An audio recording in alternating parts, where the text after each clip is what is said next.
विधानसभा निवडणुकीत लाडक्या बहिणींमुळे महायुतीची राज्यात सत्ता आली।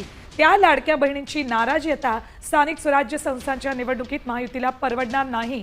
त्यामुळे लाडक्या बहिणींची ई-केवायसीची प्रक्रिया तुर्तास थांबवली आहे। ऑक्टोबरचा लाभही पुढच्या आठवड्यात दिला जाणार आहे। आपण या संदर्भात अधिक माहिती घेऊयात। स्थानिक स्वराज्य संस्थांच्या निवडणुका ह्या पुढच्या महिन्यात 1-2 महिन्यात येऊ घातलेल्या आहेत आणि या सगळ्या प्रक्रियेमध्ये कुठेही लाडक्या बहिणींची नाराजी ओढावून घ्यायची नाही अशीच भूमिका सरकारची दिसते।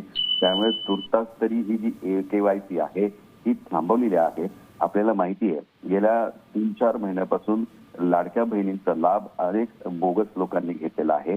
त्यानंतर ई-केवायसी ही प्रक्रिया सुरू झाली आणि जवळपास राज्यभरातून 56 लाख महिलांनी योजनेसाठी अर्ज केले होते आणि यात ज्या 4 असलेल्या महिला आहेत या सगळ्यांना यातून वगळण्याची प्रक्रिया सुरू झालेली आहे। परंतु स्थानिक स्वराज्य संस्थांच्या निवडणुका आता येऊ घातल्यामुळे तुर्तास या ई-केवायसी वरती ब्रेक लावण्याचा निर्णय सरकारने घेतला असल्याची माहिती सूत्रांकडून मिळते। ठीक धन्यवाद।